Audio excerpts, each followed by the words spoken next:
Welcome in, Friday edition, Clay, Travis, Buck Sexton show. We appreciate all of you hanging out with us. I'm up in New York City. Buck is down in Miami, which feels like the only place that isn't getting snow right now, by the way. Have you seen some of this crazy weather stuff that's going on? Like they have a blizzard warning in L.A. County.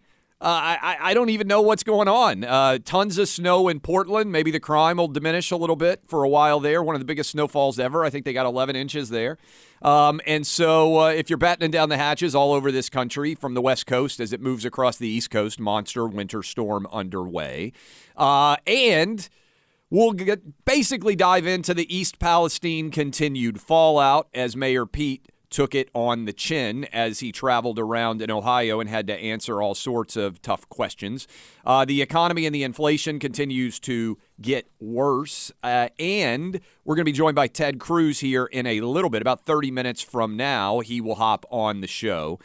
But Buck, right off the top, as I am sitting talking to you, the entire news media has been taken over by the Alex Murdaugh trial. It is airing live. He's being cross-examined right now on both Fox News and CNN. For those of you who have not heard Alex Murdaugh and don't really know what's going on, double murder trial in South Carolina that has captivated much of the attention in this country. Another one of these trials and media mysteries that takes over the media ecosystem. And so I wanted to play audio so you could hear him where he admits stealing almost $4 million in 2019 alone. Let's play cut 13. Would you admit that your stealing increased, in particular, after the boat wreck? No, sir, I don't agree with that. You don't agree with that? I think I continued to do it, but as I sit here today, I don't think I took more money that I should not have taken after the boat wreck than I did before the boat wreck. So you wouldn't agree with me that in 2019 alone, you stole about $3.7 million? No, I think that's correct. All right. And you would you agree with me, though, that figure in 2019 was generally higher than any other year that you've been stealing since 2011? In any year, sure, I'd agree with that. Wild, Buck. You now have gotten sucked in on this thing because yesterday when we were talking about it, you were still kind of familiarizing yourself. But you really, I mean, if you put on the news, you can't escape this story right now. You know, I had just read about it. So, you know, and so like so many things, you know, you and I in prep for the show, you're just reading and reading and reading. And so I hadn't really engaged yet and gotten, I had never heard Murdaugh speak until yesterday when they first had him take the stand. I wasn't following the cases closely. I just bring all that up because, I mean, this is, you know this better than me, having been a lawyer, but this is the kind of high courtroom drama that everyone is used to seeing from Law and Order episodes, from the Pelican Brief, all the John Grisham novels, To Kill a Mockingbird, right? I mean, you think about all these, these different big courtroom speeches that we've seen, and you when you actually do law, and I have a sister who's a corporate lawyer, it's a lot of paperwork, right? I mean, it's a lot of motions and emails and paperwork and document review. You think when you go off to law school, you're like A Time to Kill and A Few Good Men is what lawyers do. And then you're 25 or 26 years old and you sit down at a desk and look at documents for 14 hours a day on your computer screen. And you're like, oh my God. I mean, law school, I loved, Buck. I always tell people say, should I go to law school? There's probably people out there right now, young kids, like they're wondering, hey, my son or daughter, they're interested. I loved law school. You learn all the interesting stuff. You read all the interesting cases. And then I remember one of the first cases I had was is February 29th excusable neglect on a missed file deadline because it was a leap year. That is not the kind of thing you sit around in law school studying, dreaming of fighting about, right? But that's what the actual reality of most lawyering is. Everyone believes, I took what were the equivalent of some pre-law classes in undergrad, and everyone thinks they're going to end up arguing some major First Amendment case on the, right in front of the Supreme Court or something. By the way, Ted Cruz, who has done that, he'll be with us in a little bit, so we can ask him about a range of issues, including East Palestine, I want to also ask Ted Cruz a bit more about Ukraine. because there does seem to be this reality that is increasingly upsetting when you pay attention to it, that a lot of Republicans are just going along with this and don't feel the need to explain to their voters, why are we doing this? What are the outer limits of what we're willing to do in Ukraine? But just to come back to the Murdaugh trial, it is high courtroom drama. You have a multimillionaire attorney, right, on the stand. This would be the plot of a best-selling John Grisham, or who's the other? Who's the one from Illinois? Isn't there another super Scott Turow? Scott Turow. Yeah, thank you. Exactly, Scott Turow. This could be one of those novels. I do think, though, it's interesting to hear him as well when he's talking about his opioid addiction, and this ties into what we often discuss with the border and the worst drug. We have the worst drug problem in this country right now in history. Yes, in history, more people dying from drugs, more people addicted to drugs, and the death number. I think everybody has to remember: for every person who overdoses, there are 100, perhaps 1,000. I mean, I don't know the actual number, but who are extremely addicted. Yes. And that's destroying families. That's resulting in a lot of criminal behavior. When you go into these Democrat hellhole cities, the areas in the downtowns where you're seeing people walk, people will say, oh, well, there's a homelessness problem. Well, no, there's actually a congregation often of opioid addicts who are trying to feed their habit, who are committing a whole bunch of crimes, usually property crimes, but sometimes violent crimes. And you think of the degradation that has across society. Here's a guy who's a multimillionaire lawyer, and put aside the murders and all the other tragedy for a second that's front and center in the trial, but just this can destroy your life. Oh. It will ruin your life as fast as a terminal disease if it gets bad enough. And this is exactly what you're hearing on the stand. I wonder, if the jury views this sympathetically, or he's so damaged that clearly he's the guy who did these murders. You know what I mean? That it's tough to see how they would view it. I listened, Clay, all morning. I was listening all morning to this trial. Buck, one of the great things, and you just hit on it, that we did in law school, because you don't get to do it very often. Vanderbilt, and I'm sure many other law schools do as well. I can't speak to it, but when I was in law school, we had a trial advocacy course. You had to be a 3L, I think, your last year of law school to take it. And they have rigged a courtroom, built a courtroom setting inside of the law school with all of these cameras, and they bring in people who want to serve as jurors, and they tape all of their deliberations.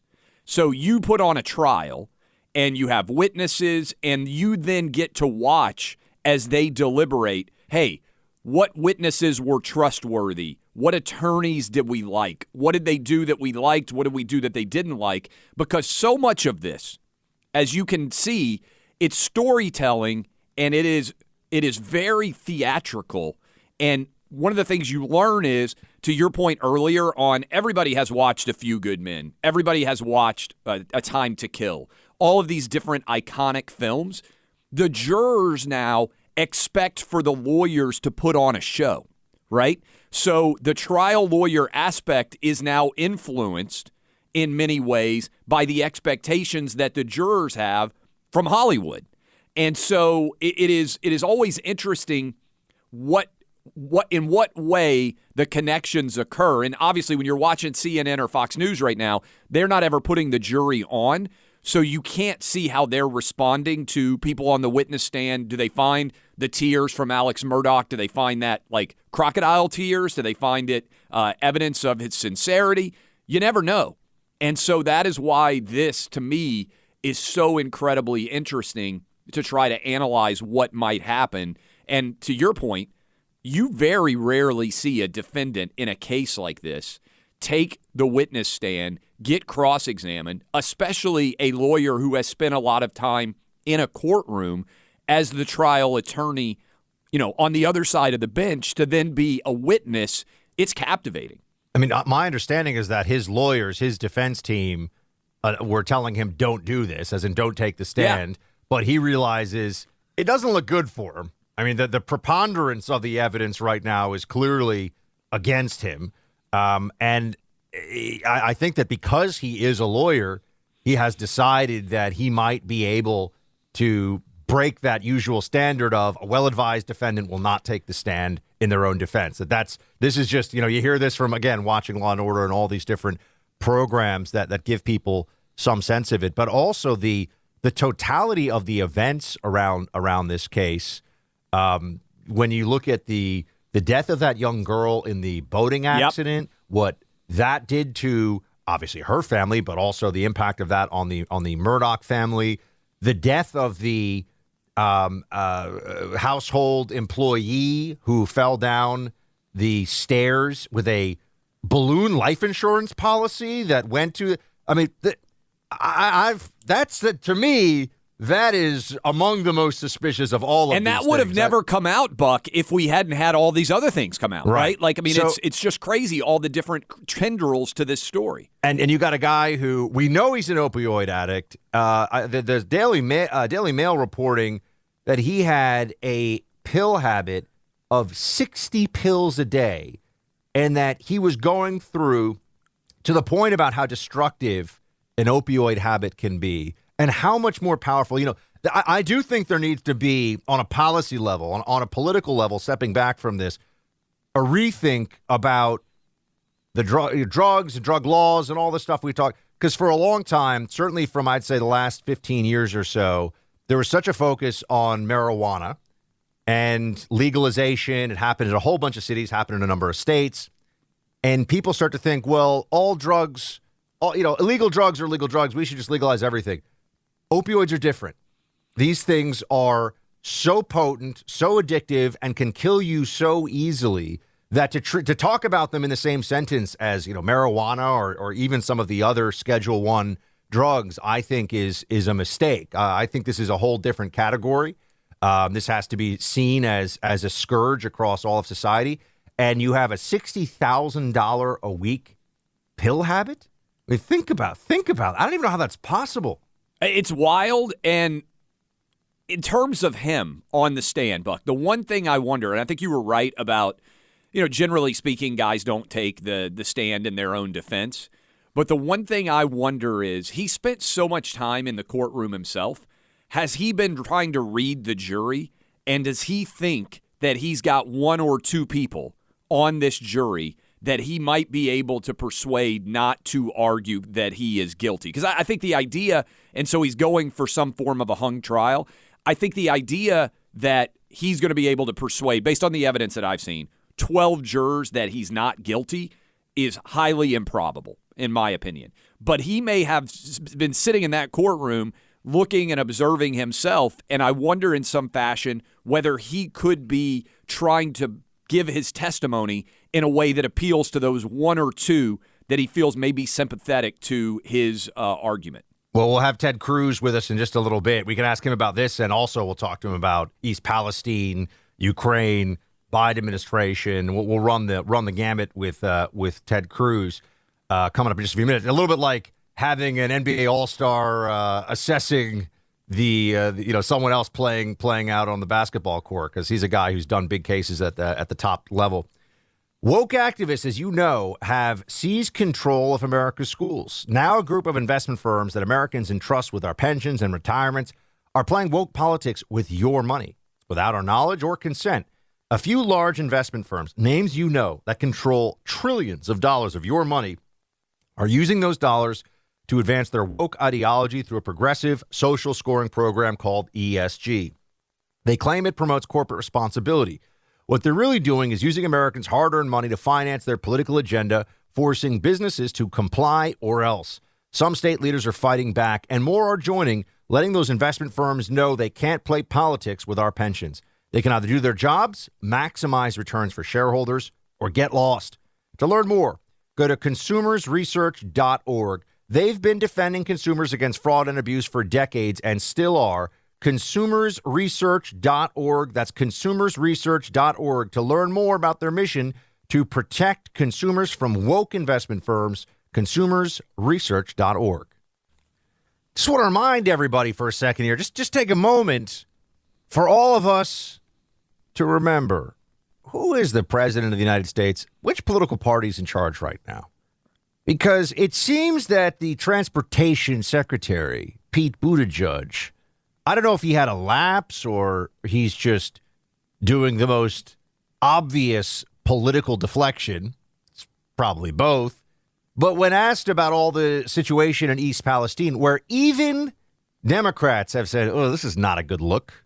It's not a good look when you have thousands and thousands of animals, fish, wildlife turning up dead, poison from some massive noxious chemical burn/explosion in a small town in Ohio because of a train derailment.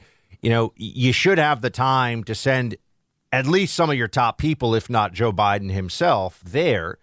So there's been this big delay. But Mayor Pete wants you to know, of course, Clay, it's not Biden's fault. You know what Trump should really do? He should go and say that there's a deregulation problem that's his fault that led to this. Play 4. You mentioned a national political figure who's decided to get involved. It sounds like you're talking about Trump. And then you said, I need your help. How can he help? Well, one thing he could do is express support for reversing the deregulation that happened on his watch. I heard him say he had nothing to do with it, even though it was in his administration. So if he had nothing to do with it and they did it in his administration against his will, maybe he could come out and say that he supports us moving in a different direction. That'd be a nice thing for him to do. Yeah, very smug. What deregulation? What deregulation led to the, not just this train derailment, Clay, the snarling of supply chain that's happened under Buttigieg's watch? Is the price of eggs Trump's fault too? I just wonder. Well, I also wonder, didn't Joe Biden basically reverse every single thing that Donald Trump did with a pen the moment he arrived essentially in the White House 2 years ago? If this was such a massive issue that the Biden administration believed was likely to result in calamity, they've been in office 2 years. Why didn't they fix it? As a general rule out there for everyone, the minute the story turns to it's Trump's fault is a sign that the Biden administration is panicking, because that's their playbook when they don't know what to say. Otherwise, it's Trump's fault, because they know that their base, at least, no matter what the story is, will buy into the idea that it may well be Trump's fault. It's one way to go. Just blame Trump. Going into year three of the Biden administration, I just don't know why Trump had to mess things up for Biden so much for all of his presidency. It's almost like Biden can't get anything done because of big bad Trump. No doubt. And, Buck, they wouldn't even let Biden in 3 weeks travel to East Palestine. I mean, gosh, I can't believe Trump is controlling Biden's schedule like that.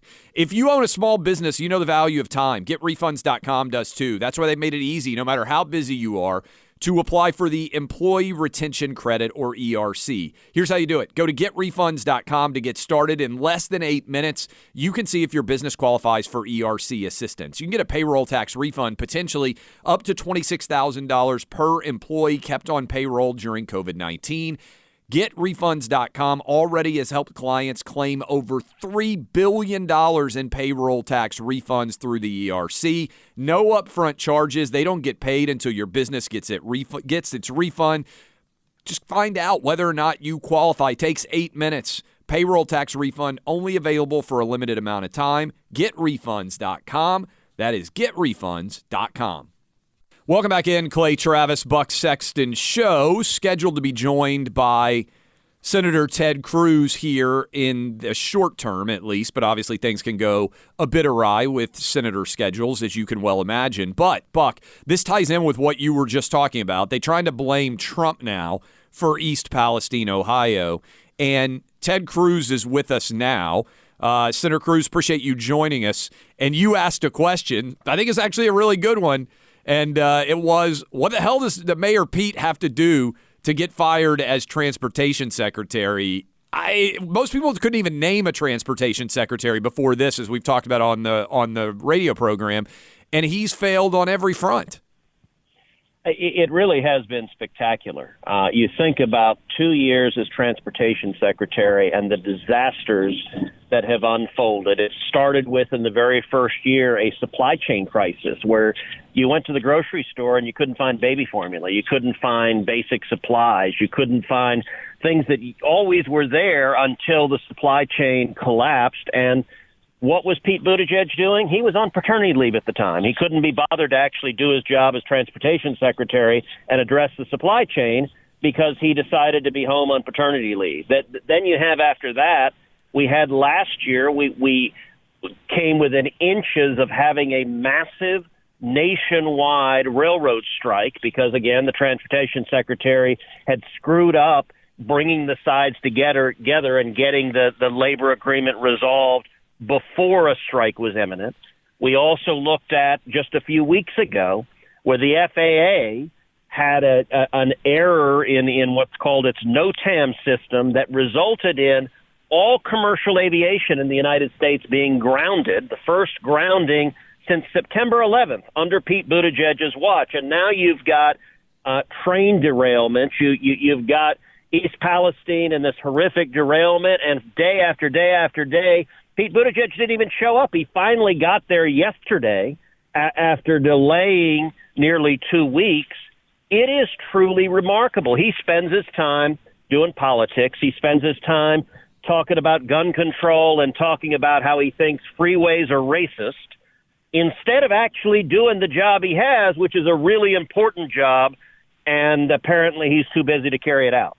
Hey, Senator Cruz, it's Buck. You know, the Babylon Bee had one of its headlines go quite viral recently about this issue, that Transportation Secretary Buttigieg defends his job performance by reminding everybody that he's gay. That was the Babylon Bee headline. And I think one of the reasons that really caught on with so many people is the Biden administration is, and just recently they were even saying, touting and really bragging about how they're the most diverse and most inclusive administration, right? This is a big line they use. But does that also then mean when they say, well, we have the following person in some identity politics scale who we're so proud of putting in this role, doesn't it make them almost unfireable for Democrats from a job performance standard because they don't want to do that?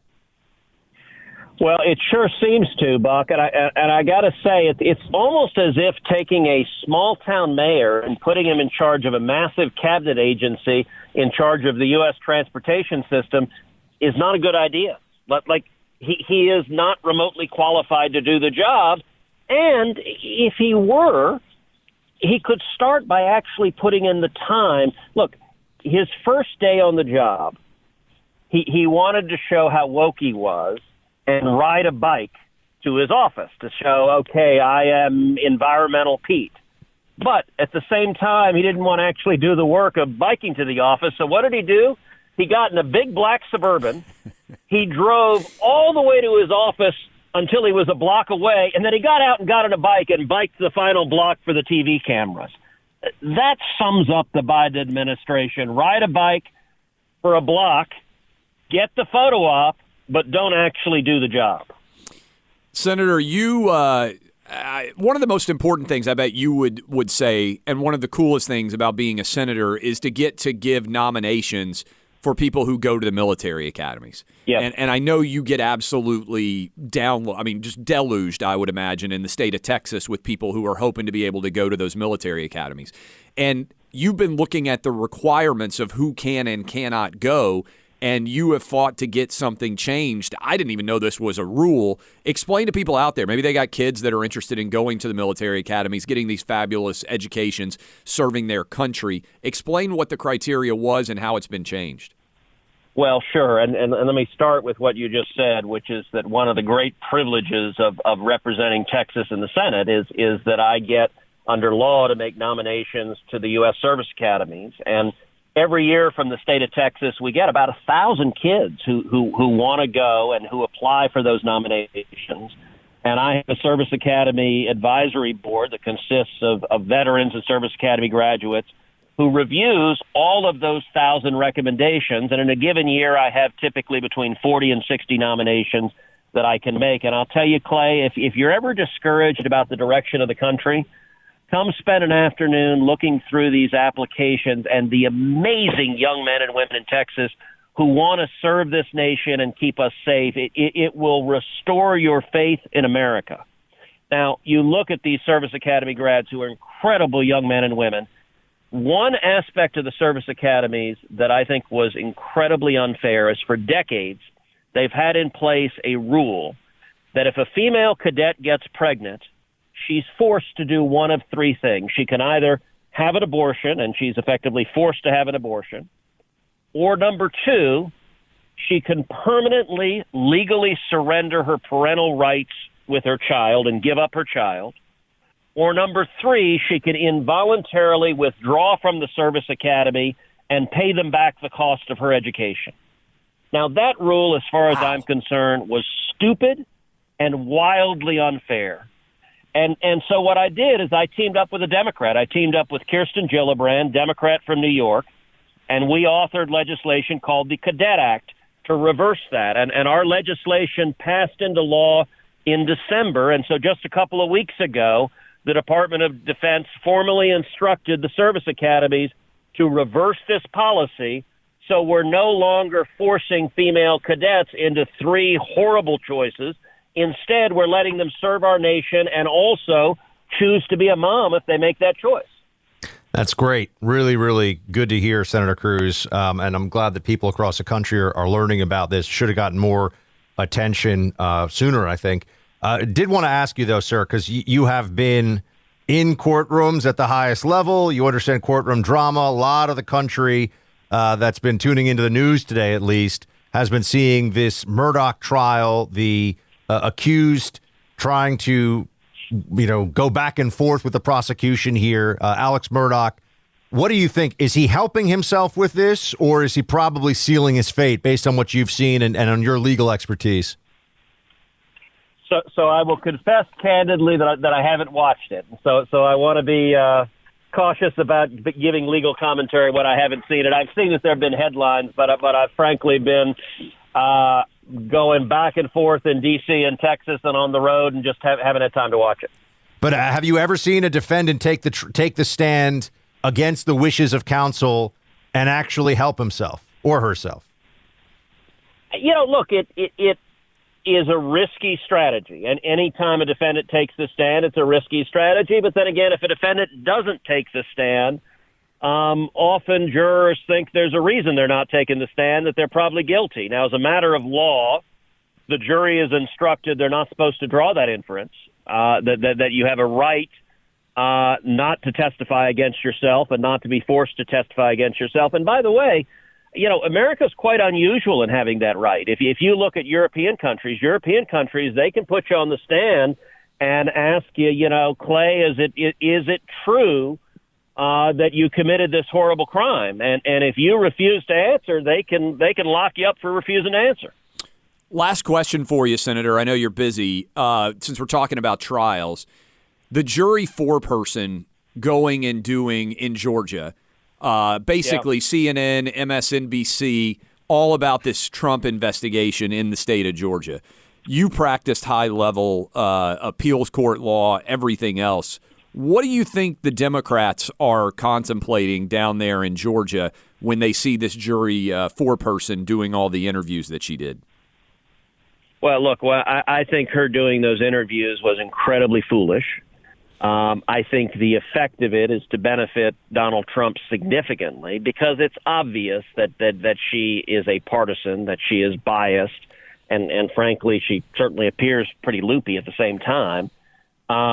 What that means is that if and when we see indictments come, those indictments are going to be perceived as partisan and biased and maybe a little loopy too. It is similar to the effect of the Biden classified documents. Listen, one of the things I've talked about at great length on the podcast I do every week, Verdict with Ted Cruz, is that the Biden Department of Justice, I believe, wants to indict Donald Trump. That Merrick Garland, I think he's the most political attorney general we've ever had. I think he planned to indict Donald Trump, and they were thrown a curveball when suddenly Joe Biden seemed to be discovering classified documents just about everywhere, including in the garage next to his Corvette, in his beach house. And you got to the point you wondered, where didn't Joe Biden keep classified documents in violation of law?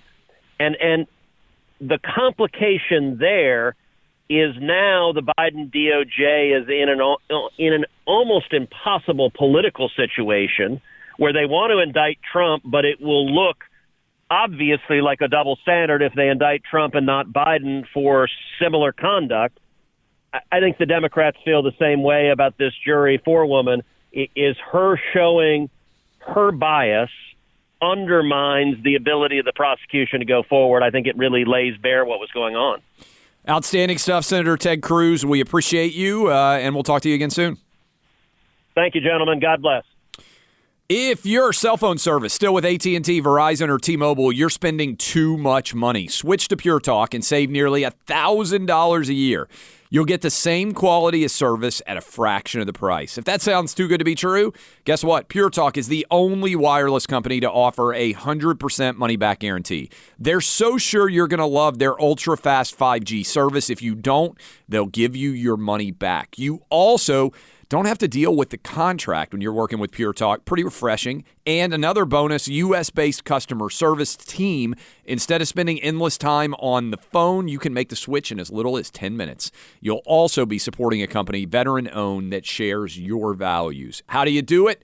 Just dial pound 250, say Clay and Buck to save 50% off your first month. That's pound 250, say Clay and Buck. Pure Talk is simply smarter wireless. Restrictions apply. See site for details. Welcome back to Clay and Buck. 800-282-2882 on this Friday if you want to chat with us about any of the big stories of the day. Obviously, East Palestine very much on our minds. I'm sure many of you as well. The Murdaugh case, not on the mind of Senator Ted Cruz, but many millions of other people are watching that play out right now. That cross-examination still going on for hours. It reminds me of my polygraph exam, which went on for hours when I was getting brought into the intelligence community. The first hour you think you're pretty slick, you could answer all the questions. Once you get a few hours into something, you get tired, and that's when some mistakes can happen. But Clay, I think that the Biden administration recognizes East Palestine has been an issue for them. One thing that I'm still trying to get a handle on is how there aren't more stories connecting the dots on where the economy is right now. You've got still really high inflation. I was out when the new inflation numbers came out. I was on honeymoon, but I saw that. And you have all these companies that are laying people off. Yeah. You've had stock market, rough. It hasn't obviously crashed, but it's been rough. And there's just a general pullback. Everyone I speak to is saying, who owns a business, runs a business, or works for a big company, revenue down, sales down, hiring freeze, all this. And it's like we're just getting ready for a big storm that's coming, but there's not a lot to talk about. I mean, here's CNBC's Joe Kernan saying that inflation is still as bad as it has been since the 80s. Play 12. What disturbed me today by what you were saying was to go to the all-time high, we're going back to like 1980, and then to show that we're below the worst recent levels, we're like basis points away from the worst, most recent levels. I mean, this is still bad. This is as bad as it's been since the 80s, and it's only moderated a little bit. Are we becoming kind of numb to the economic pain here? It just feels like this should be there's no sense of urgency from this Biden administration about the fact that people are still struggling with day-to-day costs, and they're struggling because of decisions made by the government. Inflation is a government-created problem. Yeah, and Buck, in addition, and this is the one that I would say needs to be hammered home time after time, inflation is bad. Wage increase is even worse. So everybody who has been out there working as hard as they can, which is a huge part of our audience, most of you, even if you have gotten wage increases, I think the average income has gone up like 4% a year. The inflation rate is far above what you are earning more of as a salary, right? So your effective money that you have to spend has declined in the Biden administration, the likes of which we haven't seen since the 70s. And it's a little bit complicated, but when inflation is over 6% and you're getting roughly a 4% wage increase, the buying power of your dollar is declining. And that's on top of, Buck, where I think a lot of people out there are dealing with this mortgage crisis, right, where you go from 3% to over 6%. A lot of you might have been interested in moving into new houses, and you're like, we can't afford to go to a 6% mortgage. We're just going to stay put, which is why the real estate market has basically dried up. And then you also add in the stock market is down fairly substantially since Joe Biden came into office. That doesn't happen very often, Buck, where you're now into a third year of the Biden administration. And if you went out and bought stock because you were a big believer that Joe Biden was going to revitalize the American economy on the day that he went into office, you've lost a fairly substantial amount of money just by buying index funds or whatever else, to say nothing of some of the huge collapses we've seen, for instance, in the tech industry and stock prices. Yeah, I mean, who's doing well right now? Green energy nonprofits and diversity and inclusion lecturers and educators. I mean, really, under the Biden administration, what group of people in the economy are feeling like things are going great? It's not the American people overall. That's for darn sure. Yeah, you're 100% right about that. And I think the biggest challenge as you associate that is this should be the story of 2024, right? The Biden regime is the incumbents in office. They are the story. They have failed. They're going to try to make Donald Trump the story or Ron DeSantis the story or whoever the nominee is. We can't let that happen. You have to judge Joe Biden as incumbent. Does he deserve a second term in office? Unless you're a diversity inclusion extraordinaire, the answer is no. That's the only people he's helped. Everything else has been a disaster for sure. Hour 2 of Clay and Buck. It's going right now, everybody. We had mentioned that we want to talk to you about the situation of the Russia-Ukraine war a little bit, as we're right around the 1-year anniversary of the Russian invasion of that country. You have Zelensky promising that this is going to be the year of victory. We are, at this point in time, told, I think it's important to discuss all the different assumptions and beliefs around this. We're told that Ukraine is in a good position to win. You have to win, and that we're going to back them until they win. This is the entire Democrat Party along with this. I mean, no person of any note in Democrat circles is opposed to this. Bernie Sanders, AOC, they're all Ukraine, got their Ukraine flag pins on, probably, all that stuff. And on the right, Republicans, Lindsey Graham, many others, very big proponents, Mitch McConnell, big proponents of not just the continued support of Ukraine, but a whatever it takes strategy in terms of our support and our backing for this. So right now, I think it's worth noting they have already accepted that, Clay, there's substantial cost, that things are more expensive as we talk about inflation. Now, that's mostly spending, but there is an inflationary effect that comes from, or a price effect, I should say, that comes from the disruptions in particularly fossil fuels out of Russia, grain out of Russia. So things have gotten more expensive in some places because of this. That affects the American people.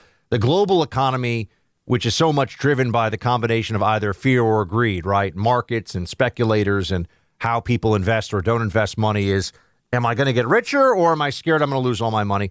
These things all affect the price of everything from what you buy in the store to how your 401k is doing. So there are costs that have been associated with this so far. But right now we're seeing both sides escalate pretty dramatically. The Ukrainians are getting ready for a major offensive against Russia. The Russians have called up hundreds of thousands more reserves to fight on this. And we just sort of hear vague stuff from the administration on what's going to happen. For example, here is Defense Secretary Austin, who is no longer wearing both an N95 mask and a plastic face screen in front of it. I mean, that honestly, I don't want anyone in charge of anything who thought that was a good idea. I don't want them in charge of any, certainly of the Defense Department. Here is Secretary of Defense Austin on where this whole thing in Ukraine is going. Play 17. When you look at this and you're making your assessments, do you think this ends with negotiations or does it end on the battlefield? Most likely, it will end with some sort of negotiation. And what the Ukrainians are interested in is getting the Russians out of their sovereign territory. And I think that's probably going to be their going in point. But, I'll let the Ukrainians speak for themselves. It really feels like we're just going to keep going. And what? We're going to hope that there's a massive withdrawal of Russian forces from Ukraine and that Vladimir Putin goes, okay, you're right, I'm done. That's what he thinks is going to happen? It's such an interesting and important question, and one we have been raising for a year now. How does this end? In most negotiations, Buck, both sides feel like they got something. You may not be 100% happy. One side may get more than the other. But I haven't even really seen a discussion other than Ukraine saying all Russian forces have to leave, which doesn't seem like it's likely to happen. How does this end? That's the question that I think should be being asked. And the problem that we have now is if you say, how does this end? People say, oh, you're a Russia apologist because they are presuming that the only way it can end is with Ukraine evicting Russia from every bit of their soil. But that seems impossible now, Buck, just based on the fact that we know that everybody is digging in and you effectively now have trench warfare. How is Ukraine going to break through these Russian trenches? It's one thing to say, okay, they've stopped Russia from advancing aggressively, but the loss of life that would be required to take defended trenches is so substantial that it seems like the idea that Russia is not going to end up with some part of Ukraine is almost impossible to comprehend. So what are both sides willing to get to? It feels like it should be a negotiated peace now.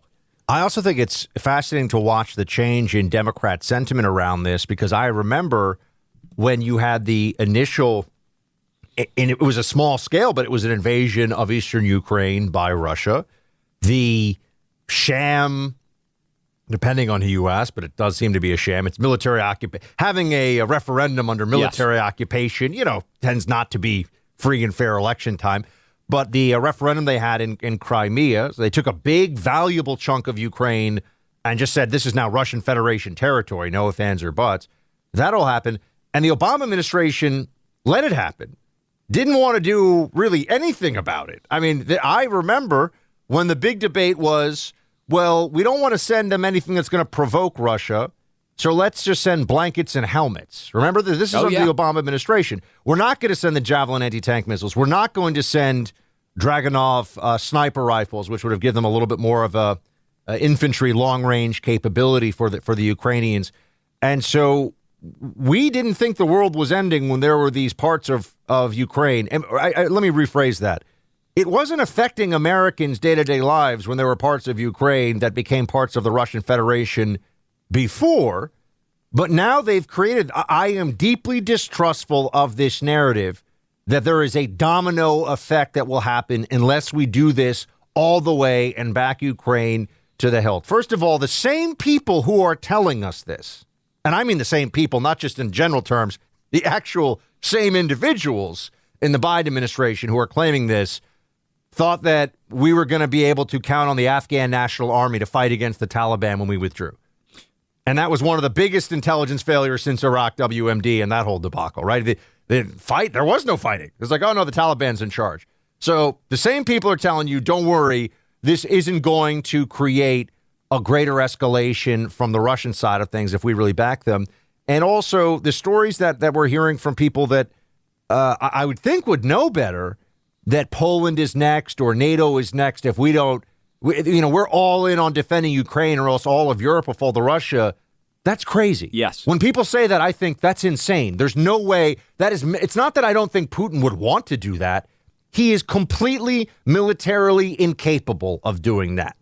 So why are they using that as an argument if it's so obviously untrue? Well, I think that's a fantastic question. I also think this one, Buck. We're $31 trillion in debt. We have given $100 billion roughly to Ukraine now.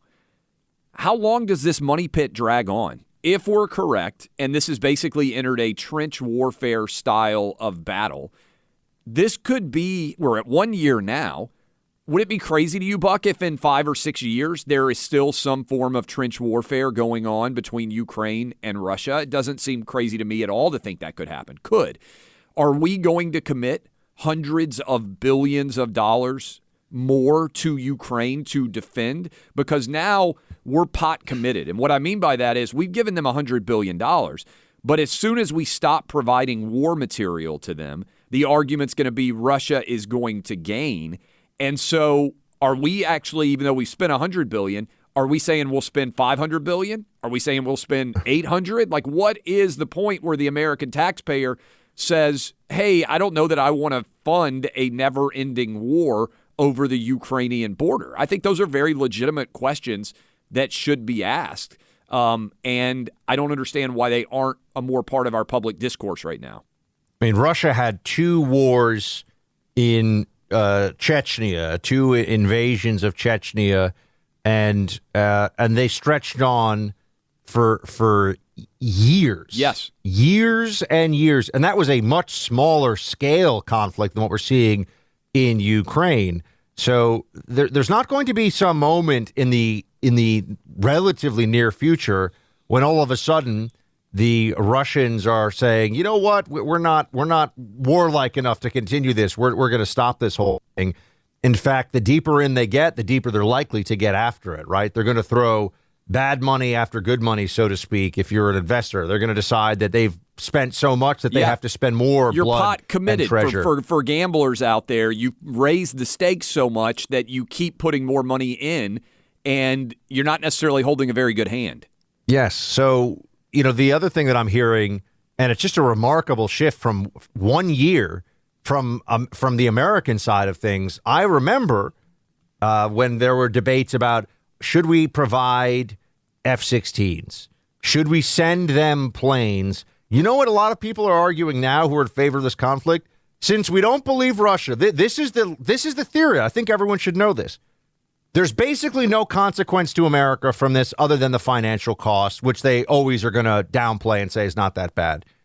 Since there's really no risk of a Russian nuclear escalation, which you also from the Ukraine flag people in this country usually hear, Russia would never do anything to dramatically escalate in Ukraine. This is their theory, and this is what is out there. Why don't we just give them everything then? Meaning give the Ukrainians everything right now, all that they need, every weapon system, flood the zone, whatever we can give them that will kill more Russians, we should give them. That is what we've gone to. And I'm talking about the same people who a year ago were saying, I don't know, we give them heavy weaponry, we got to watch out here. All of a sudden, the incrementalism has been in effect for a year, and now it's just kitchen sink time. Give them everything we got. $10 billion here, $30 billion there, $110 billion so far that we know about, and that doesn't include anything that's off the books. You wonder, where does this actually go? Because I'm going to say this right now. We're not about to see the Russians get kicked out of Ukraine by the Ukrainian forces. It's not going to happen. I think that's the ultimate crux of the question. And for people out there who don't see the incrementalism and the continuing step up, the fact that we're giving them tanks now, to me, means at some point we will give them fighter jets in some form or fashion. And the question that I think I asked on Monday as we came up on the 1 year anniversary was, what would the reaction be in America if one of our adversaries was giving an enemy as many of their resources as they could to kill Americans? At some point, you would say that country is responsible for some of the deaths, right? I don't think that's an irrational perspective for someone in Russia to adopt, whether you agree or disagree with the invasion. And be lost in all this, by the way, is we've already seen this move between Russia and China to get a whole lot closer, and China recognizing support of Russia as in its strategic interests. So that relationship's about to get a lot closer. And Iran. Zelensky and Iran. Zelensky has said if China backs Russia, it could lead to World War III. I don't want to hear anyone say, oh, that's overheated rhetoric, Buck. That's not my rhetoric. That's Zelensky's rhetoric. China's doing that. They're in the early stage of doing that. And you're going to have a much closer relationship between Russia and China, which is clearly not in our interest. So it's just the people that are telling everybody, shut up, we know what we're doing, have a track record of failure. And I mean the people in this country. I mean the ones who are working in the Defense Department. I mean the senators who are big loudmouths about this on TV. They have a foreign policy and national security track record of being wrong over and over again. And their argument to me right now boils down to, we don't defeat Russia, all democracy goes away, shut up or you're a Putin spy. That's not a compelling argument. That doesn't hold for me. So this is why, I'm suspicious. It's not to say I don't recognize what Russia's done here is, monstrous, and it's a violation of international sovereignty, and that's all true, of course. How do we stop this from getting much worse? How do we stop this? And, another part of this is Russians are being called up. You're going to have hundreds of thousands of Russians killed in this war. Now, you could say, oh, well, it's their fault. They're being called up by their country. They're being conscripted. They're not being given a choice. So my point isn't, poor Russia or poor Ukraine or anything. It's just, can we stop the loss of life as quickly as we can before this turns into a 500,000 person loss of life on both sides? 1 million person? And I'm talking about the casualties from the armies. Mind, you start adding the civilian casualties, it's out of control. You have no sense of urgency from the Biden administration to end the fighting. The only sense of urgency is the taxpayers will pay anything so that Russia loses. I worry about that, We'll see where this goes, but I have big concerns. Switching gears here for a second, we've partnered with the Preborn Pregnancy Network clinics nationwide to help them achieve their goals this year. They're the largest provider of free ultrasounds. They introduce mothers with unplanned pregnancies to their unborn babies. That's just one of the caring ways in which Preborn helps mothers who visit their clinics. But it's really the most important way, because once she hears that heartbeat, once she sees that precious life growing inside her, she is twice as likely to choose life. And that's the goal that Preborn works toward every day. Preborn receives no government funding. All of their work saving the lives of babies is completely dependent upon you and me, the pro-life community. Preborn has rescued over 200,000 babies. That's more than 150 babies a day. They provide love, support, and counseling for up to 2 years for free. Each ultrasound is just $28. 5 of them cost a total of $140. Think about that. $140. It is tax deductible as a donation, and you can help save lives. Not just saving the life of that baby. Think of the impact that has on that mother who will now have this child to love and be with her for so many decades. Call pound 250 on your cell phone and say the keyword baby. That's pound 250 from your cell phone. Say baby, or visit their website. Go to preborn.com/buck, preborn.com/BUCK, sponsored by Preborn. Welcome back in, Clay Travis, Buck Sexton Show. Appreciate all of you hanging out with us. Fantastic Friday all over the country. Crazy weather. A lot of places out there that are not used to getting snow.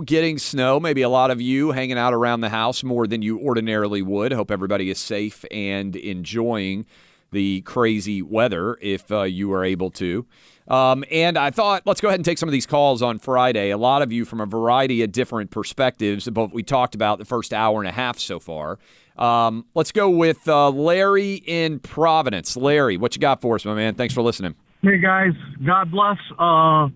I just want to say that the imagery of Mayor Creep in East Palestine yesterday with the safety goggles, yes, the construction helmet, the safety vest, like, oh, he's getting his hands dirty. Yeah. I mean, it's so sickening how they try to think the American people are so stupid. It's like Obamacare, with 100 people behind them dressed in darkness box. They love their imagery. Yeah, it was crazy, Buck. You saw that, too. By the way, let's get a quick call in here to David in Beaufort, South Carolina. Actually, we got to go to break here, so we will talk to David in Beaufort, South Carolina. He wanted to weigh in on this crazy Murdaugh trial. No better way to protect your family and yourself than having the right supplies in your home for any unforeseen occasion. Monster storm, a lot of storms out there right now, snowstorms all over the nation, larger national disaster. I mean, look, there's been a baby formula shortage all over this country for months on end. Why would you not go ahead and get some food insurance if you can? That's what we did in my house. We have got a 3-month emergency food kit. My wife, Laura, she hooked our entire family up. One for each member of the family. These will last for years. No issues at all with food insurance in the Travis household. Right now, when you order one, you'll also get $200 worth of survival gear as a free bonus. So go check them out right now today at mypatriotsupply.com. You hope you never need it, but it's a lifesaver. Make the purchase today while you're thinking about it. mypatriotsupply.com. Free shipping to mypatriotsupply.com. You know, we often talk to you here on Clay and Buck about issues of the criminal justice system and the crime wave that has hit the country really since the BLM movement in 2020. You can trace it by the numbers to June of 2020. All of a sudden, cities across America got more dangerous. More people were being shot, stabbed, robbed, raped, assaulted all across the board. Something happened. There was a change in perception when it came to law enforcement. There was a change in the action of prosecutors' offices. And a lot of this is driven by a story that we've been told by the media that was growing for years, from Soros-backed prosecutors to MSNBC and CNN and the New York Times, that the criminal justice system is far too harsh in this country, that good people who just make a little mistake have their lives ruined in the criminal justice system. And so we need a dramatic overhaul of it. And part of this included the Trump administration and the First Step Act and Jared Kushner's push for changes to sentencing and a whole range of issues. That was not the right way to go. This has not been good for the country. And I'll just give you, they always will say, we have all the data. The data is very clear on this. Clay and I talked to you about that all the time. The data is irrefutable that this has been a disaster. But also anecdote or stories, I think, really illustrates this too. We've already established the data. You've already seen the biggest increase in homicides nationwide in 50 years, or actually since they started counting homicides at a national level. Down here in Florida, which actually Florida as a state is at a 50-year low in crime, but there are still crimes that happen here. There are still issues in Democrat-controlled cities of the criminal justice system. There is a 19-year-old who has just been arrested the last 24 hours for murdering 3 people. Keith Melvin Moses. He was taken into custody late Wednesday night. This story has gotten a lot of attention. One, because it's a triple murder, including a 9-year-old girl. He also is accused of murdering, at 11 a.m., the TV reporter who showed up to cover the initial shooting of this woman and her 9-year-old daughter. The initial double murder, the TV reporter showed up to cover the murder, and this now also, they're telling us, known gang member, Clay, showed up to the scene and murdered the journalist. Yeah. All right. And now there's video as well of cops arresting him. And this has shown up. New York Post has this and other places.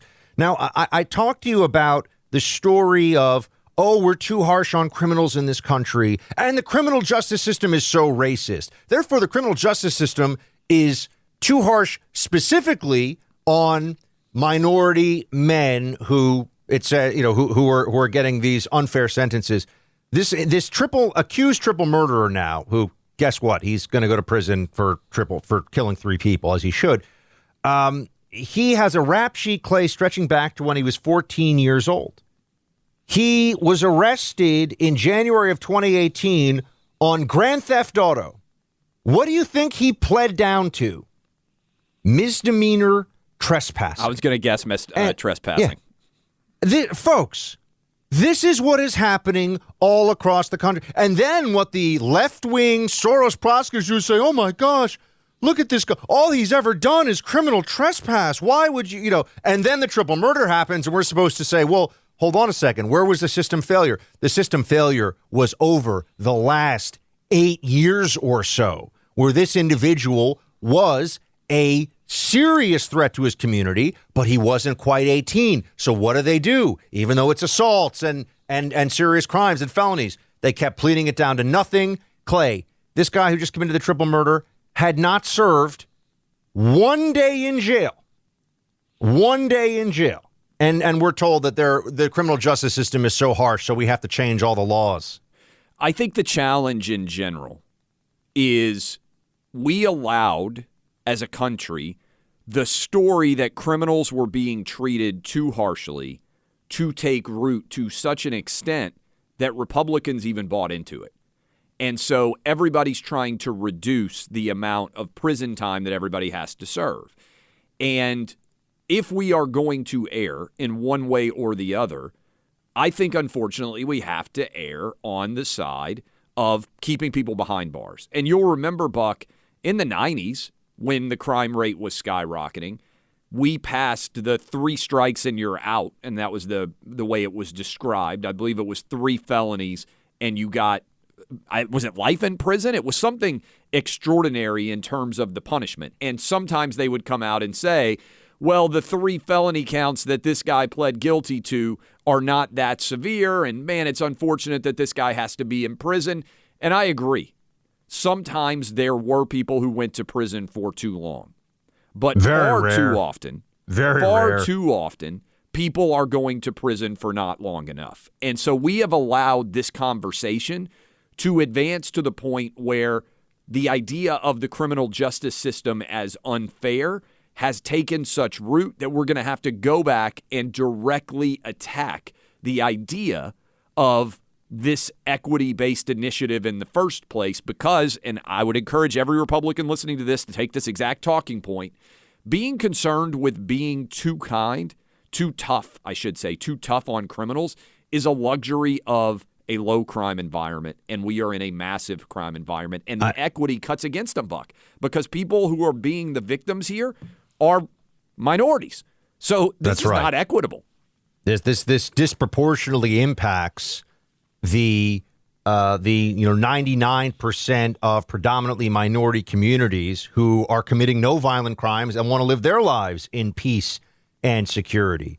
And so that's the reality here. We've even had articles written. I mean, Bill Barr, the former attorney general, wrote in the Wall Street Journal about how in a city like New York, which has 8 million people, there are basically 10,000 people who are committing all the violent crimes.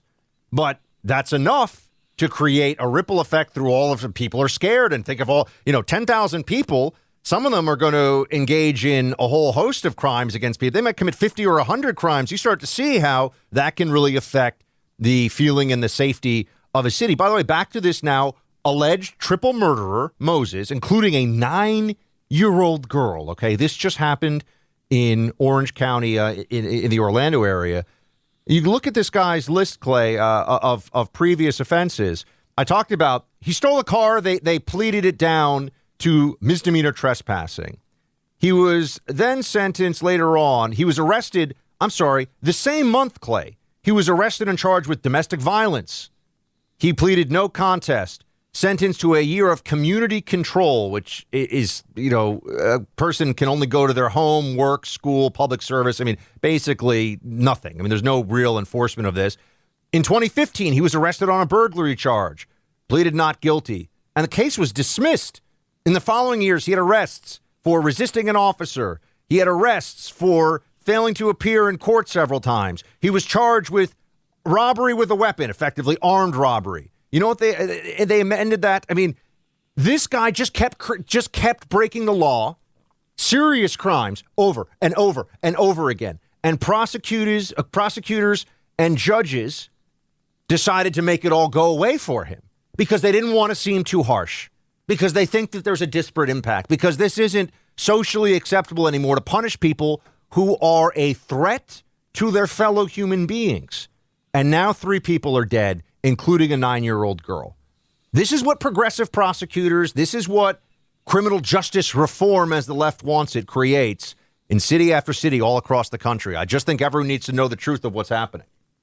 And that's what they're fighting about in particular. We talked about this yesterday in St. Louis, where there's now a tension between the red state apparatus of the government oftentimes, which is, in Missouri, for instance, you have Republicans in most statewide elected office, and they're trying to force the St. Louis prosecutor to actually enforce the law. And it's turned into a major battle. And I think you're going to see it playing out many different state and city battles going forward. And I told Clay this yesterday, there's that case of the, blonde-haired sorority girl who got just completely annihilated drunk and started shouting racial slurs. Very, stupid and very bad thing to do. And kind of swatted at a police officer with her bare hand. This woman probably weighs about 115 pounds. She's facing 15 years in prison, everybody, okay? Never broken the law before in her life. So when we're talking about the criminal justice system and, how it's applied and where it's applied, interesting that the sorority girl who has never committed a crime before and didn't actually, what she's getting charged with? They hit her with many felonies. It's because she shouted racial slurs. And so that will get her a stiffer sentence in the criminal justice system than a lot of things that actually, physically hurt people. So this is the reality of the system as we see it. Back in the day, before iPhones, if you wanted to record something, anything, you needed a camcorder, adapters, batteries, a VCR, and videotapes. Those tapes came in either 30 or 60-minute durations. Once you're done, you label the side into a box. Now those boxes are kind of dusty, right? I mean, where are they? In the attic, in the basement? When was the last time you actually watched those tapes? Do you even have the ability to do so anymore? Regardless, those tapes were never meant to last more than a couple decades. If you want to preserve what's on them, check out Legacy Box. This is U.S.-based. It's a company that digitizes old media into a format that you can enjoy and share with family today. It's so great because once you get this done, you can text or email these photos and videos. You can pull them up on your phone, on your laptop, enjoy them with friends and family members whenever you want. Clay and I have both used Legacy Box. They make the process so easy. They send you a box because, it's Legacy Box. You put your stuff into it, old photos, VHS tapes, whatever. Just put it in there.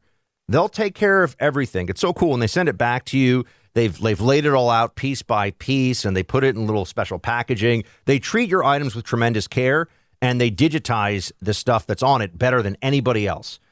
So it's so easy. And in about 3 weeks' time, this whole process is completed. The best way to describe this experience, my friends, it's just bringing back old great memories. It's like a time capsule. Right now, they're offering 50% off their regular prices at Legacy Box. It's a great deal. Go to legacybox.com/buck to get that 50% discount. Legacybox.com/buck. Again, legacybox.com/BUCK. Welcome back in, Clay, Travis, Buck Sexton Show. It may stun you. Some people don't agree with everything that either Buck or myself say on the show. You can always reach out, 800-282-2882, and disagree. As Al in Bloomfield, Minnesota is. Al, you believe in the war in Ukraine, and you don't agree with some of the things that Buck and I have been saying. Fire away. Right. One thing I think we're missing is a lesson from the past. What I'm referring to is Neville Chamberlain, for example, before World War II. He signed the Munich Agreement with Hitler in 1938 that ceded the Sudetenland to Hitler. Well, Hitler just didn't take over the Sudetenland. He took over all of Czechoslovakia, followed by Poland and France, and we see where that went. Al, you're talking to two of the biggest history nerds on daily media anywhere. So Buck and I both know. So Al, our position. What about Vietnam, Al? Yeah. How about the lessons of Vietnam? What about I guess what concerns me is appeasing a dictator. I totally understand the idea of appeasing a dictator, and we have talked about this, and I appreciate the call. Look, again, people have different opinions on this. Buck, you and I have said for a year now that this idea of comparing Putin to Hitler is not a historically analogous situation because Russia doesn't have the ability to invade multiple countries, and they certainly aren't going to invade a NATO country and bring on full-scale NATO involvement. So look, you can totally say, I want to spend $1 trillion to defend Ukraine, right? That is a political position that an American could have. But the idea that we have to do it because otherwise Putin is going to do what Hitler did and run rampant throughout all of Europe, causing a world war, I do not believe is a historically analogous situation. I think you agree with that as well, Buck. Yes, I mean, this is, does anyone really think that there's given the trouble that Russia has had in Ukraine, which barely had an army when they invaded, that Russia would then go on to invade the rest of Europe? I mean, that's the belief. I don't really understand how anyone can make that case in any seriousness, unless we're to believe that somehow Article 5 doesn't count, right? You can't have it both ways. It can't be we have a debt of honor to Ukraine and spend $100 billion, and if we won't do that, well, we wouldn't actually follow through with NATO Article 5 obligation for common defense.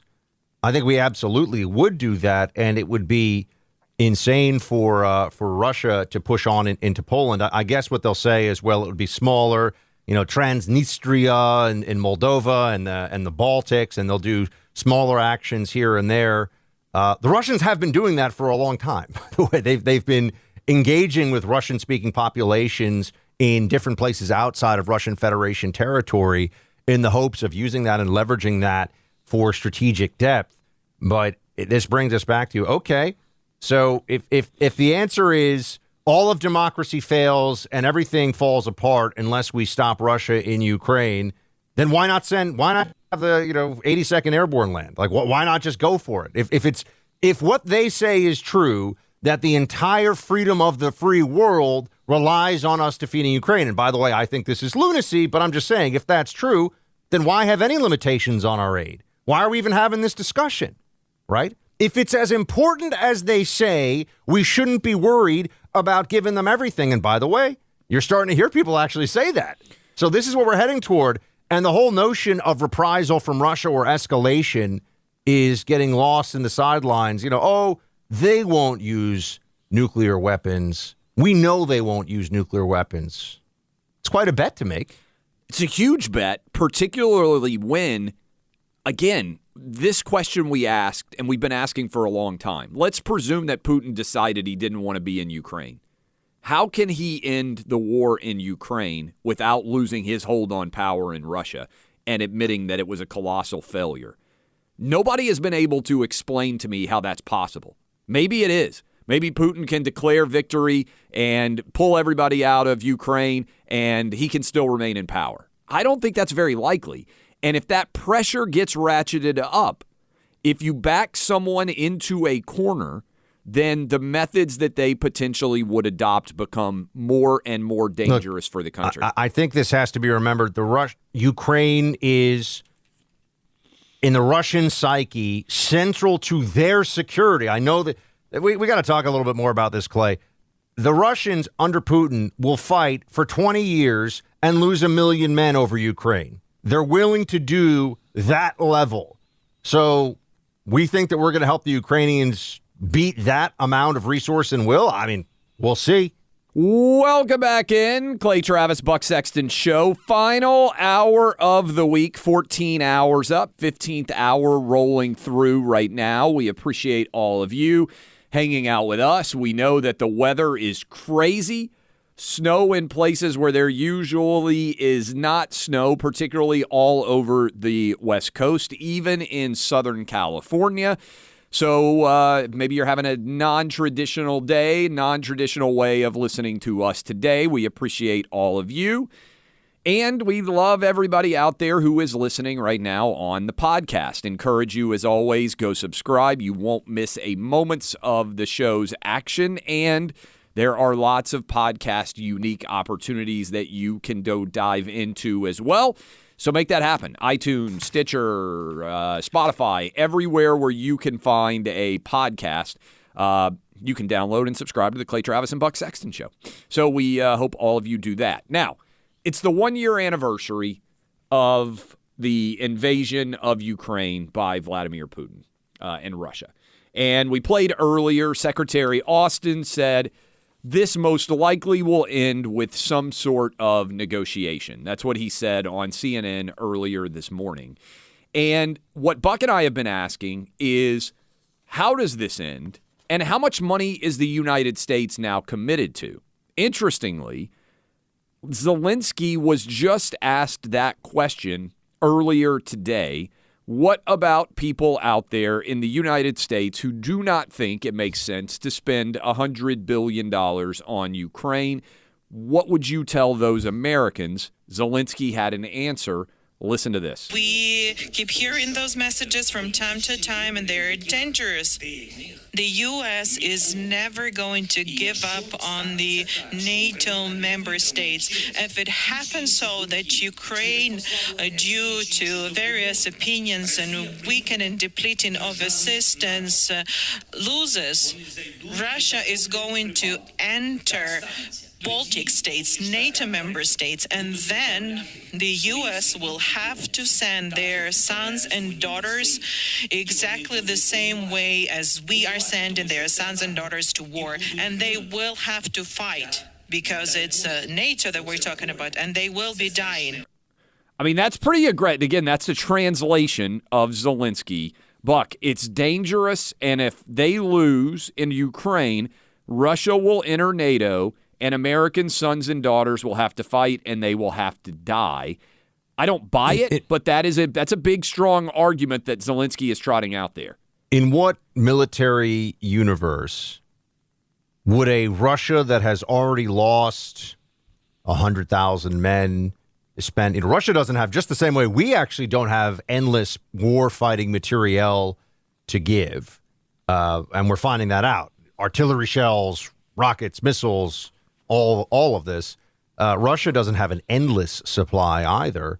And the notion that Russia would then just march on in and pick a fight with NATO. I mean, Russia's seen what we're willing to do up to this point to help Ukraine, which is not a NATO country. So why would Putin's next calculation be, well, let's just really poke the bear and let's go all the way. Let's see if we can get away with an invasion of a country that the U.S. is treaty bound to defend, or bound under NATO Article 5 to defend. So I don't buy this, and I also think that the moral blackmail that is being used here, I think it signals something very amiss. Keep backing us, because if our war in Ukraine doesn't go our way, you're going to have to send your sons and daughters, Americans, to go fight in Europe. The way we're supposed to stop that from happening is by being the bank for the Ukrainian military, and also the arms supplier and the training and intelligence and logistics arm of the Ukrainian military at some level. That's so we avoid conflict by getting much more involved in the conflict in Ukraine. It feels to me like we went through 20 years of war in the Middle East, and the aims were not achieved. We all need to be very honest about this. I mean, you could argue, well, Iraq, kind of, Saddam's gone, all right. But there wasn't some flowering of democracy that came across the entire Middle East, which was part of the incentive for ousting Saddam Hussein. Afghanistan, the Taliban's in charge. Okay, so we all know how that one ended up. And I feel like some of the lessons have been forgotten right away, and that some of the people who are in charge, look, let's just really put it out there. Does anyone listening to this right now in Texas or Ohio or California or wherever think that the future of the Donbass region is going to matter in your day-to-day life? I think the answer is no. I mean, in terms of which country controls it, I don't think it does matter to your day-to-day life. But if we keep getting deeper and deeper into a conflict with not just Russia, but now Russia backed by China, that to me feels, Clay, like it could go to a place that really matters to people in this country.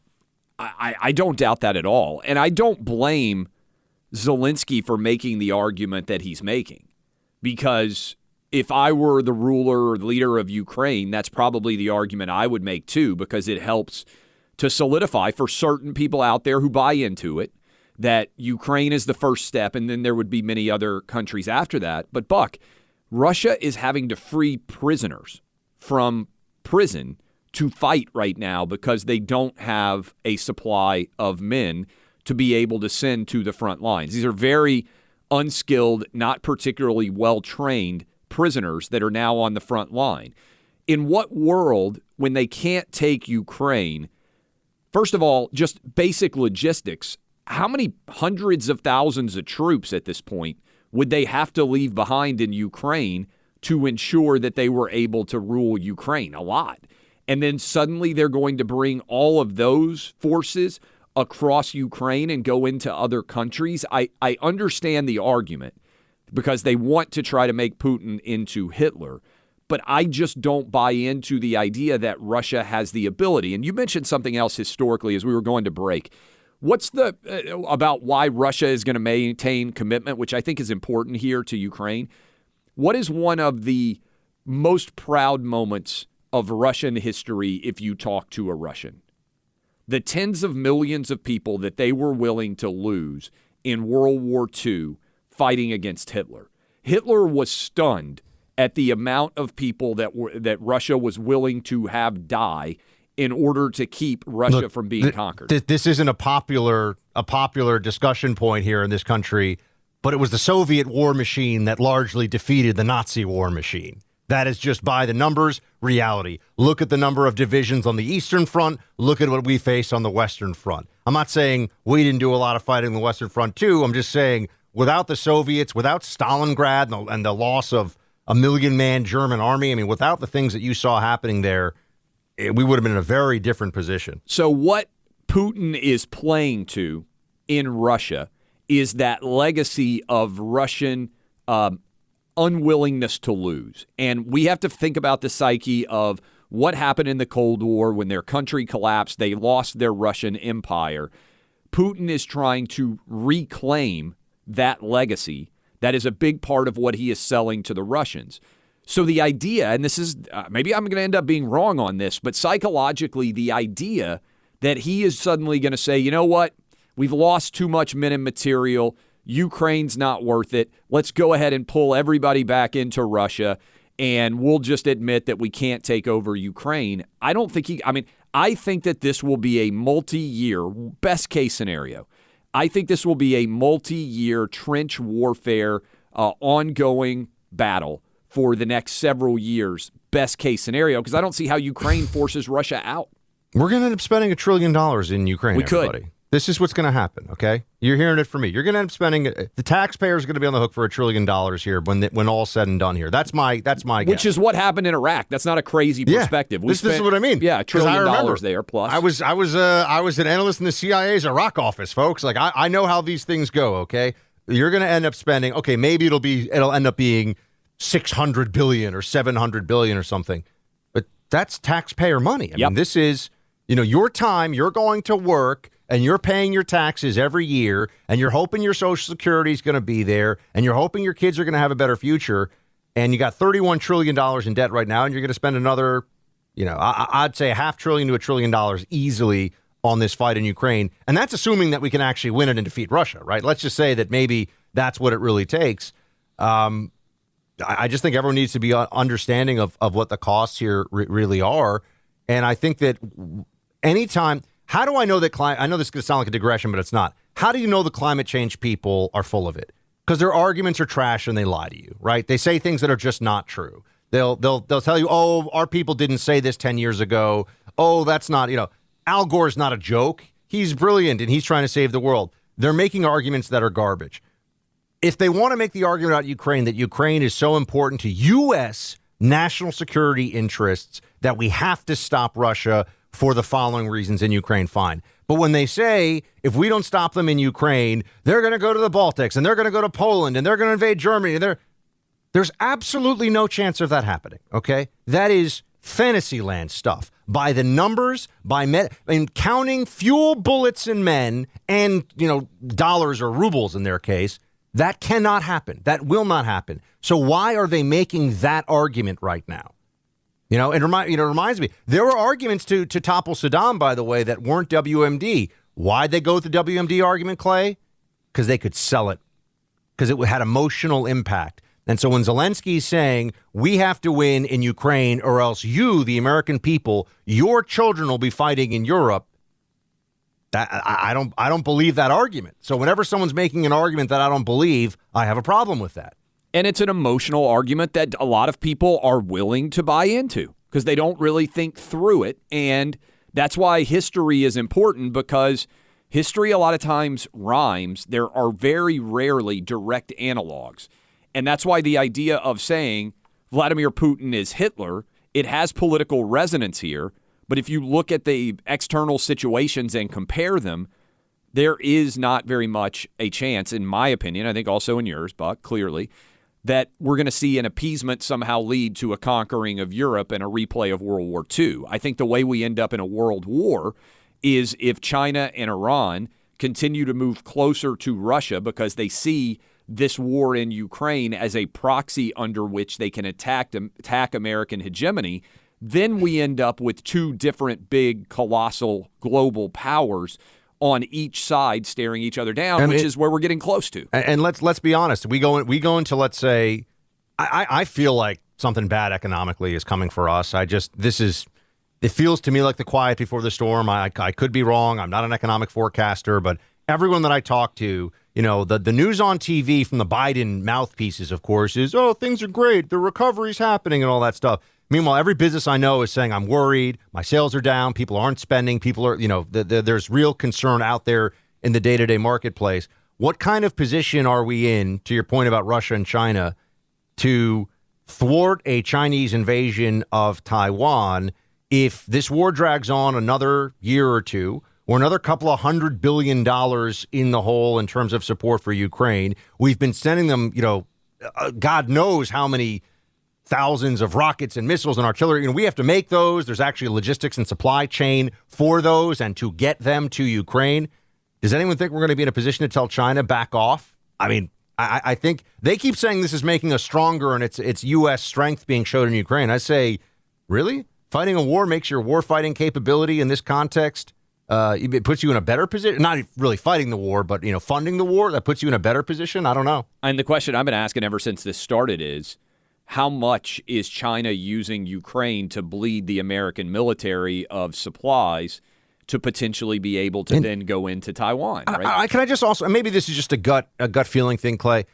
We just had the Biden debacle withdrawal from Afghanistan. Although, look, ending Afghanistan ended up being, this is part of it, folks. This is why I keep saying Biden's going to be formidable in 2024. People get mad at me, but then they agree with me because they think about it, right? I know it's annoying to hear, but he got us out of Afghanistan. That's going to be the talking point. People are going to forget about the tarmac and everybody running and everything. They realize it's over.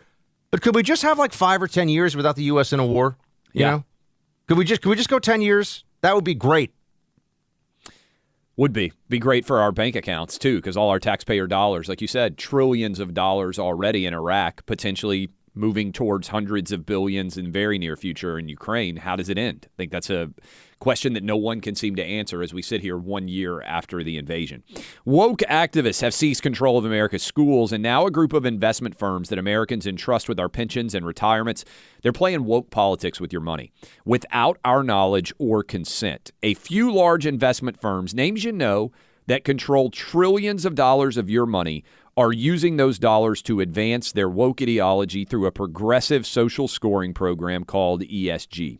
They claim it promotes corporate responsibility. What they're really doing is using Americans' hard-earned money to finance their political agenda, forcing businesses to comply or else. Some state leaders fighting back, more joining, letting those investment firms know they can't play politics with our pensions. They can either do their jobs, maximize returns for shareholders, or get lost. To learn more, go to consumersresearch.org. They've been defending consumers against fraud and abuse for decades and still are. Go to consumersresearch.org to learn more about their mission to protect consumers from woke investment firms. That's consumersresearch.org. We've got a bunch of mailbag mail coming into us from all of you. If you want to send us mail from the or in the VIP box, all you got to do is go become a VIP subscriber at clayandbuck.com. Bunch of you weighing in on Ukraine. We have Francine. Hey, Francine. Hi, you guys. I listen every day. Well, Francine, you have excellent taste in radio. Impeccable. Clearly. The longer we give money to Ukraine, the longer Biden can launder money for himself. That is why he said he will keep giving money forever. Biden is going to take as much money as he can, especially if he decides not to run again. This is the biggest money laundering scam in history. Many Democrats are profiting, too. This is exactly how Obama got so rich. He got money from what he gave to Iran. Interesting.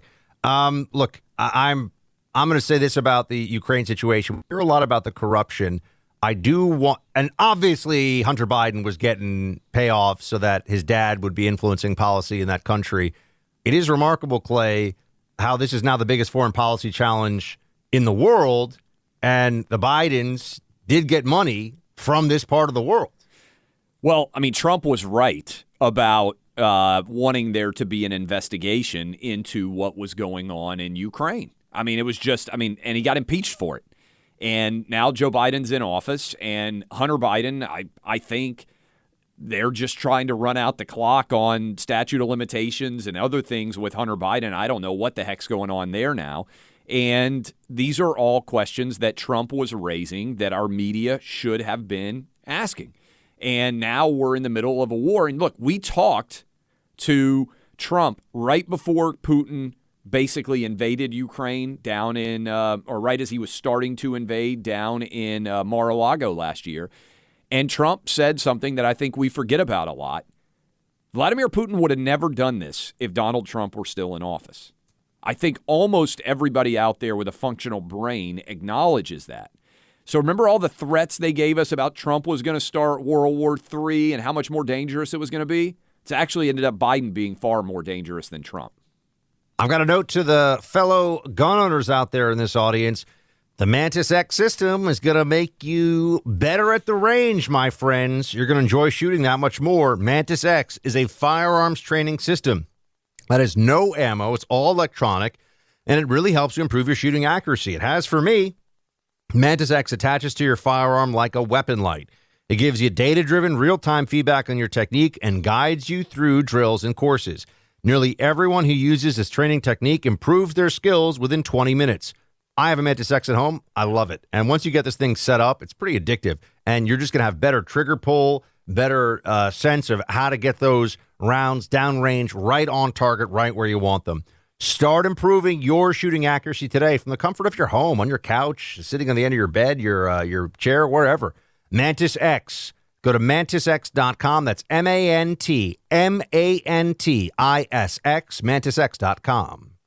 Welcome back in, Clay Travis, Buck Sexton Show. Alex Murdaugh back on the witness stand. For those of you out there that have been following this case being cross-examined, both CNN and Fox News, simultaneously covering this trial. Relatively rare, Buck, for both CNN and Fox News to have the exact same story on at the exact same time. And both of them for the past, 2 or 3 days have gone all in on this. And so that is going on. I'm sure many of you have been paying attention to it as well. Want to get to some of your calls. So many of you out there reacting. It is Friday. And we have been talking about a variety of different news topics. I do want to say, as we were in commercial break, the Wall Street Journal sent out a news alert that directly is involved in what we were just discussing. The U.S. believes China is really seriously considering sending artillery and drones to Russia to aid in their fight in Ukraine. So can I just add this into the mix? What is the hope of the people who are saying we need to put another $100 billion on the table for Ukraine, and we need to provide them with everything that we can? You're really not going to exhaust Russian manpower.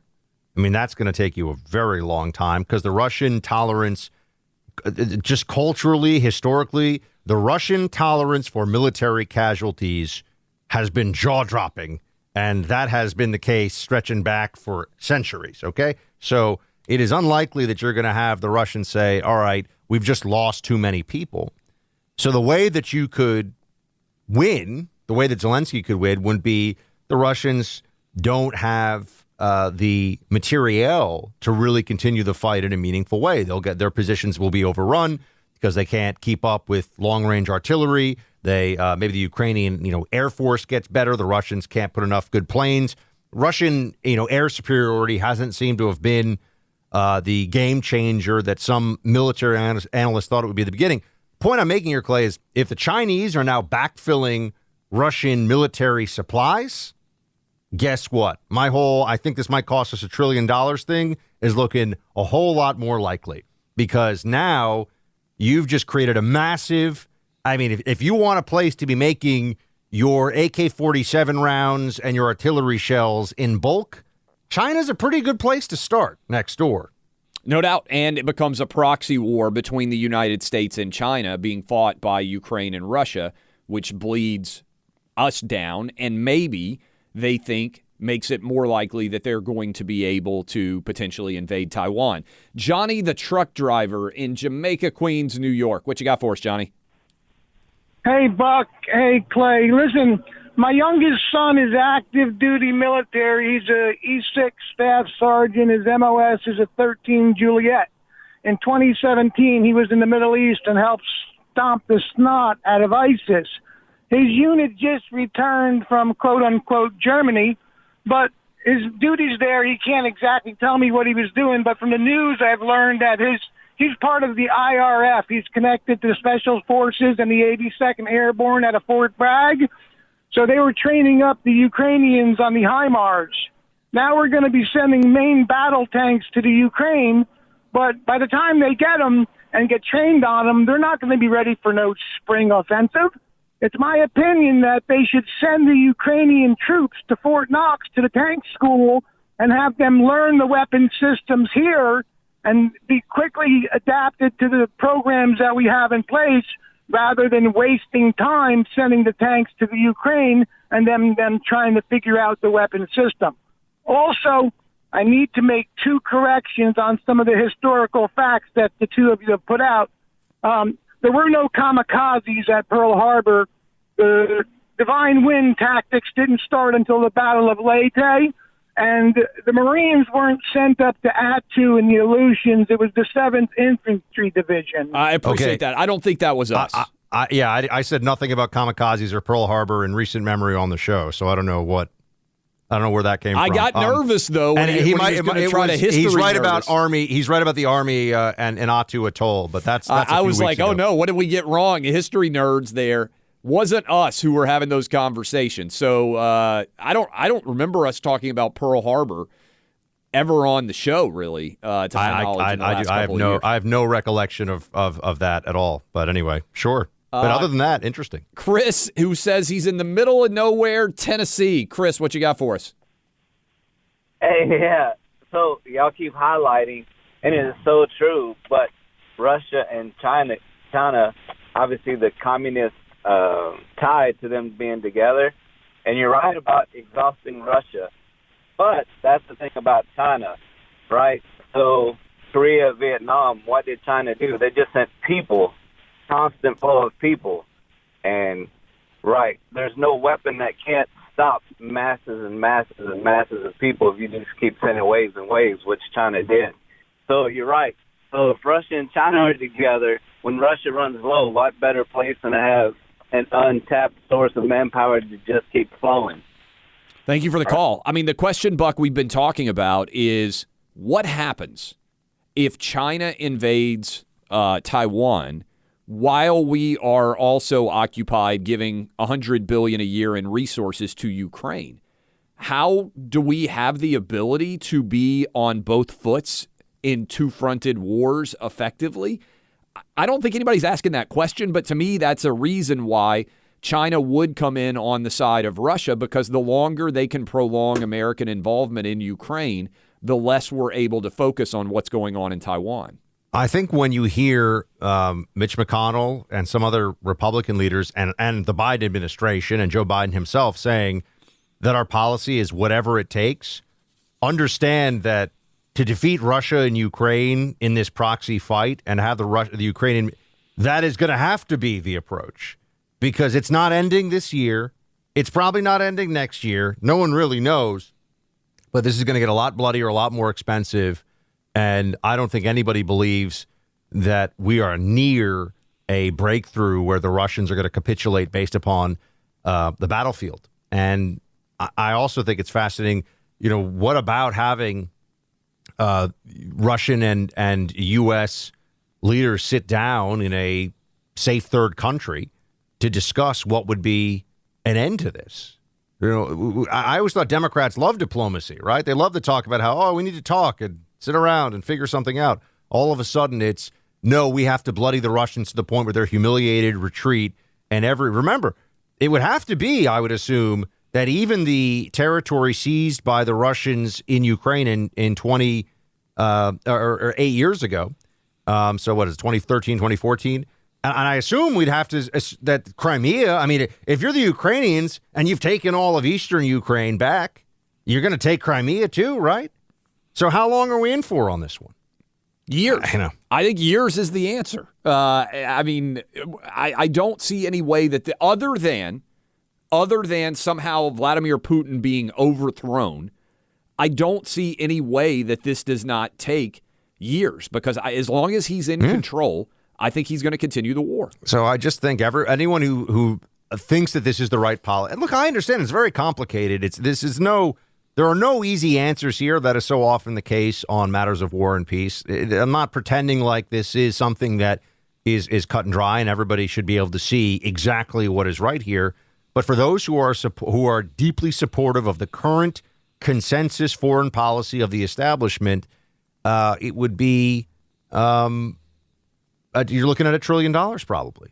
So just understand, if you're good with that, if you like the idea of we're going to spend $1 trillion to make sure that all of Ukraine is in Ukrainian hands, that's what you can sign up for. But if you think that, we spent $100 billion, it's going to take 10 or 20 more billion in 3 or 4 more months, that's not happening.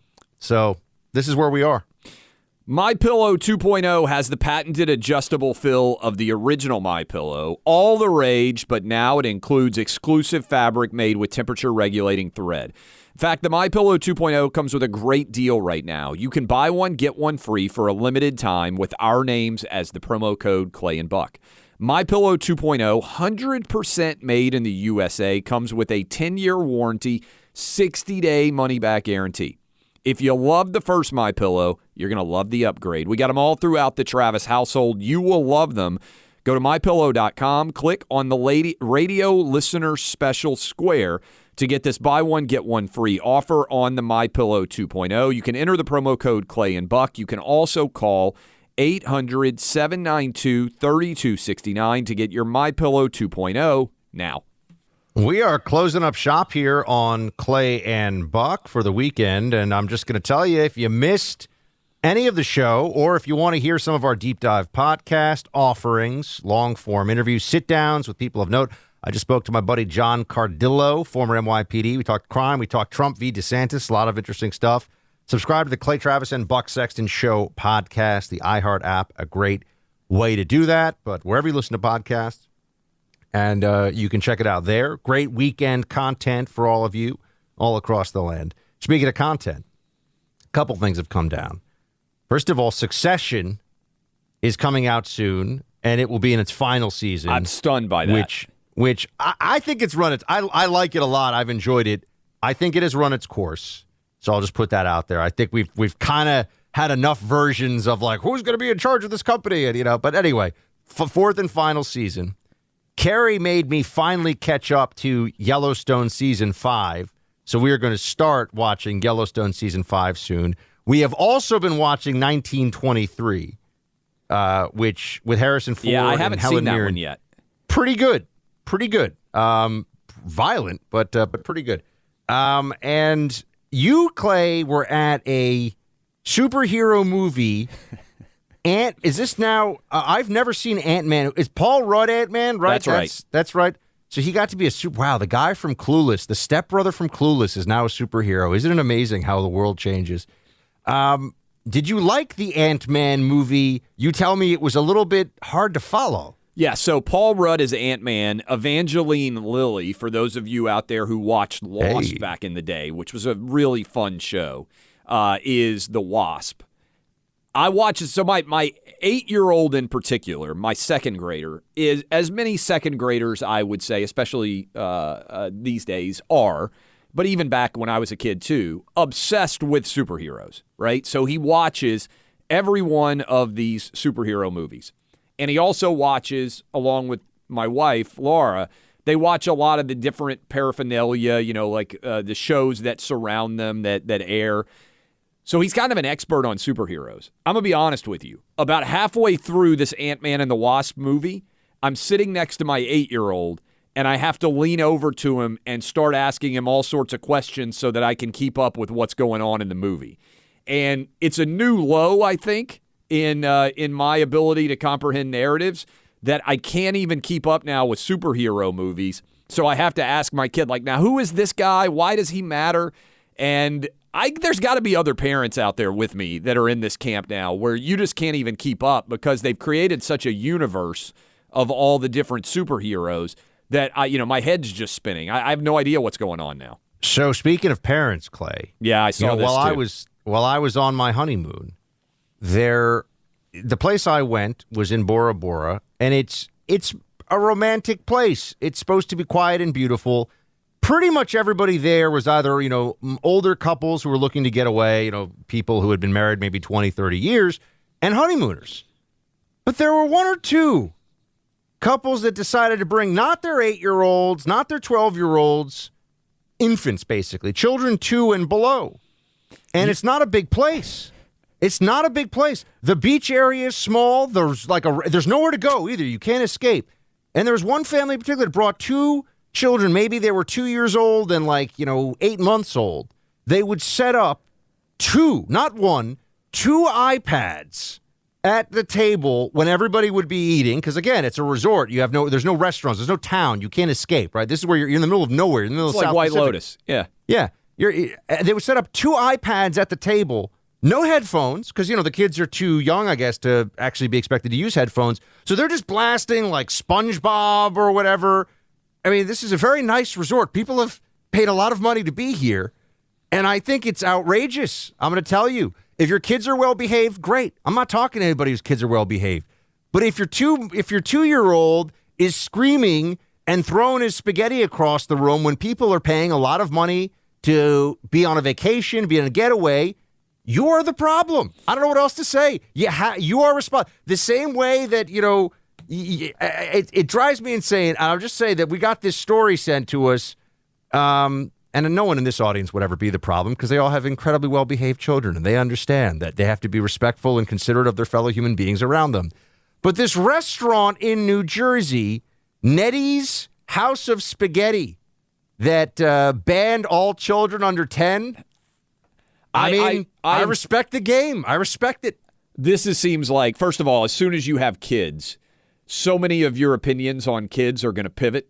Everyone says this. Yeah. Oh, yeah. As soon as you are responsible for a child, you're going to be like, the rules can change. But I will say this restaurant banning kids under 10, that's a real mess, right? So do they ID? How do you know whether a kid is 11 or 10? So here's the thing. The problem comes in when parents essentially will tell you, it's not my fault. The child can't be reasoned with because they're too young.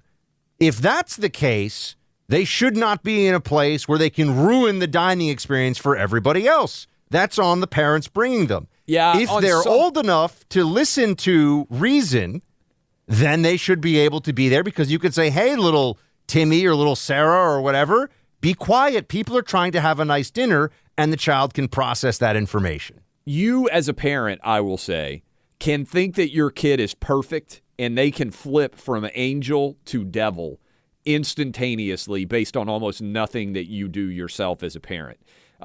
This reminds me, by the way, this 10-year-old age thing. I was down at Universal Studios last year. I don't know if I mentioned this. And my youngest kid, really Buck, wanted to ride the Hagrid ride. Same little kid that's given me all the tips on the Marvel movies. And they have the height restriction. And literally he's at it. We're talking about millimeters of difference. And he was really upset because he got turned away the year before. I'm not sure if this is a brilliant parenting move or everybody's going to be like, this is a disaster idea. I rolled up his socks in his tennis shoes, put them underneath his heel so that he could get that extra millimeter of height to be able to ride the Hagrid ride. So I like that. I thought you were going to see you rolled up a $100 bill and gave it to the clerk in charge. Yeah, put the wallet in the shoe. But I felt like that was a parenting hack. Just roll up the tennis shoe, the socks that he was wearing, put them under his heel. Boom, he got to ride the ride that he was going to ride. So the 10-year-old being banned, I think there's probably a lot of people who are getting told that they're different age than they actually are. I think it's just about the behavior. And if you behave well, that's fine.